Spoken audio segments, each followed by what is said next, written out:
¿Cómo estás? ¿Cómo están? Felicitaciones también por los 350 programas. Igualmente, felicitaciones. Este programa lo hacemos entre todos. Excelente el ciclo, ¿eh? Gracias, Henry, igualmente. Y lo que te quería comentar es que, ¿sabes qué me llama la atención? ¿Cómo se habla cada vez más en los medios de comunicación de todos estos temas?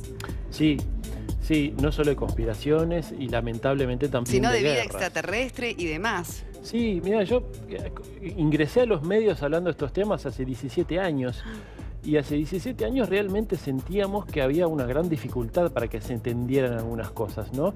Ahora, por suerte, gracias a cierta apertura y espacios como este, que de hecho ha sido un espacio pionero, hablando insistentemente sobre estos temas de investigación, realmente encontramos que la gente se empieza a familiarizar más y que realmente hay muchísimo más interés y además de mucha más información. Totalmente. ¿No? Bueno, Henry, ¿qué nos trajiste hoy? Hoy, hablando de conspiraciones, como venimos haciendo hace varios viernes, vamos a tocar un tema que realmente es lamentable en el sentido de el resultado que trae, ¿no? Que tiene que ver con las guerras, ¿no?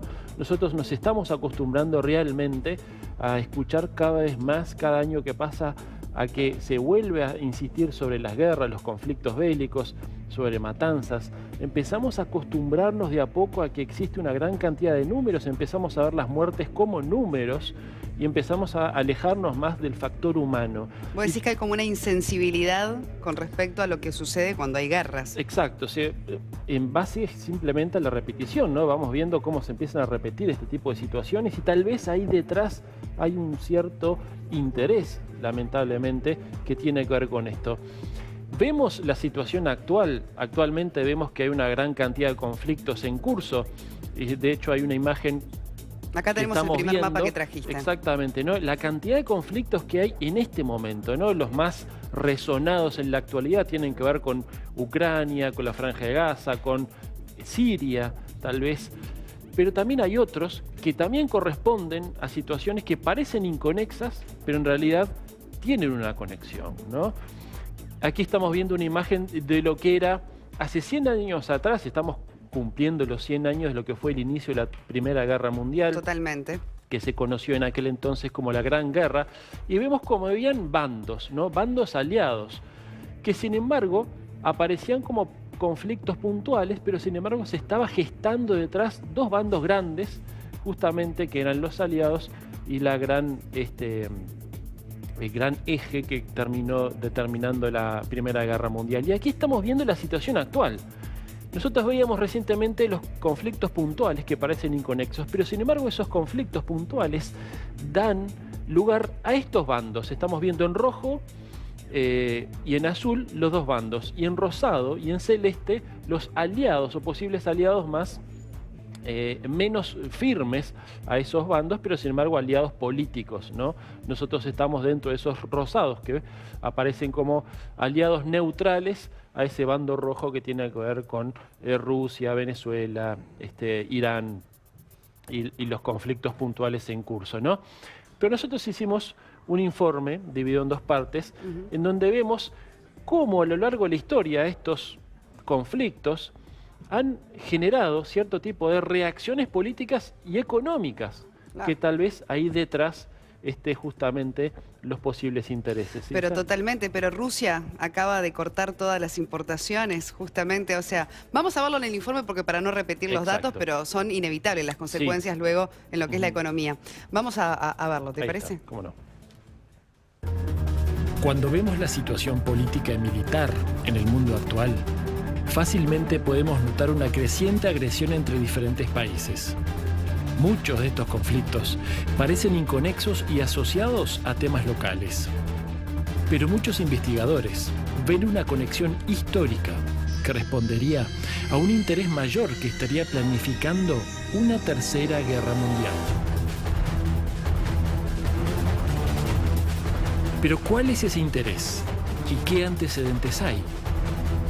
Quienes entienden la planificación del conflicto nos muestran una serie de eventos sistemáticos en la historia sumamente significativos.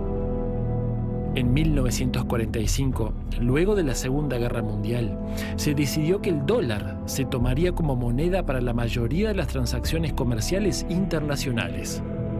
En 1971, durante la guerra de Vietnam, el presidente Nixon prohíbe la conversión del dólar en oro. En 1973, el mismo presidente pidió al rey de Arabia Saudita que solo acepte dólares como pago por el petróleo a cambio de protección militar. Situación que se extendió con el tiempo a todos los productores de petróleo. Para 1975, todos los miembros de la OPEP habían acordado solo usar dólares como moneda. Inmediatamente, se forzó a cada país importador a mantener una reserva de dólares para poder importar petróleo. Y para tener esa reserva, debían enviar bienes físicos a la Reserva Federal a cambio. Como rápido resultado, Estados Unidos se hizo muy rico. Esto permitió que el gasto de la producción de armas durante la Guerra Fría fuera en aumento, y pronto Estados Unidos producía más armas que todos los países juntos sumados. Ya más cerca de nuestra época, se seguía imponiendo el uso del dólar en el mundo. En el año 2000, Irak comenzó a vender su petróleo solo en euros. Esto le valió la condena de Estados Unidos, quien comenzó una campaña para hacer creer que tenía armas de destrucción masiva, hecho que desencadenó un nuevo ataque. Después de la invasión de 2003, las ventas se pasaron a dólares nuevamente. En Libia, Gaddafi estaba sustituyendo el dólar por el dinar, un tipo de moneda basada en el oro. No pasó mucho tiempo para que lo bombardeara la OTAN y lo mataran. Inmediatamente fue creado el Banco Central de Libia. Irán hace tiempo que está tratando de desligar el petróleo del dólar, planificando usar oro. Tal vez por esto Estados Unidos ya está en campaña para acusarlo de país peligroso, mientras que ya le impusieron sanciones para provocar un colapso económico. Siria es el principal aliado de Irán. Tiene tratados de defensa mutua. Y si bien hay serias advertencias de Rusia y China de no agredir Siria, la Casa Blanca ya ha mencionado su intención de intervenir militarmente. Estados Unidos no solamente lo considera, sino que lo tiene como claro objetivo. Solo está creando el contexto adecuado para hacerlo. Cuando vemos los conflictos en su contexto, parece claro que el interés económico norteamericano no quiere permitir a ningún país desligarse del dólar. Saben que esto provocaría una reacción en cadena y perderían rápidamente su hegemonía.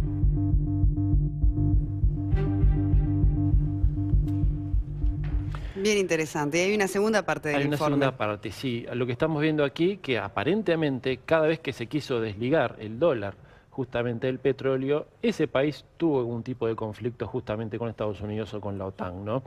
Hay que ver una cosa, ¿no? Que no es un detalle menor. Se está gestando el mismo mapa político, la misma situación mundial que se generó antes de las primeras dos guerras mundiales, que de hecho la Primera y la Segunda Guerra Mundial fueron una continuación una de otra, ¿no? Entonces eso tal vez sea lo más peligroso que estamos viendo. Pero en esta segunda parte seguramente vamos a ver quién podría estar detrás justamente de estos intereses, además del dólar, ¿no? Adelante, lo vemos.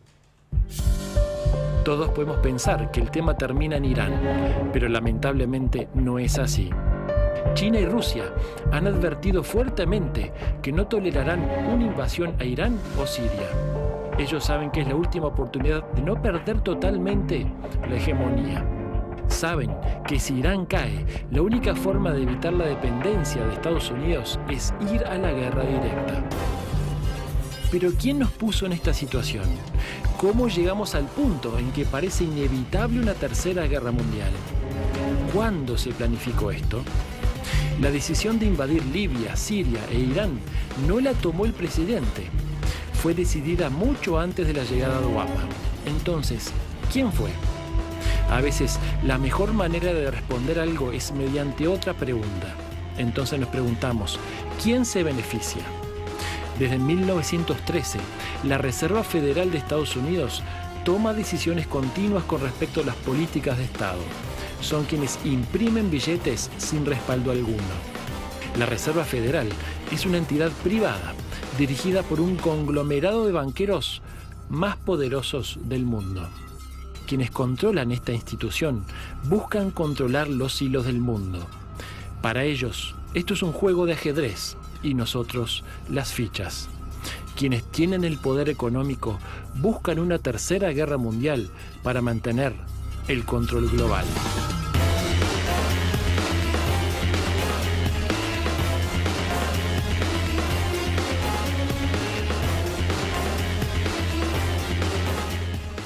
Bueno, es estremecedor, realmente planteado así. Bueno, además del petróleo, del gas y demás recursos localizados siempre en zonas de conflicto, lógicamente, ¿no? Sí, y mencionábamos aquí la Reserva Federal de Estados Unidos, que en definitiva es una institución privada que no tiene que ver con el gobierno, pero sin embargo sí dicta políticas que le imprime justamente al gobierno norteamericano. Hay un dato que es muy interesante. Maurice Cotterell, un físico que hace muchos años viene investigando la incidencia del Sol, fíjate lo que voy a decir, la incidencia del Sol sobre el comportamiento humano y sobre la sociedad, ha determinado que cuando hay grandes tormentas solares o épocas de grandes tormentas solares, el mundo comienza a estar en guerra.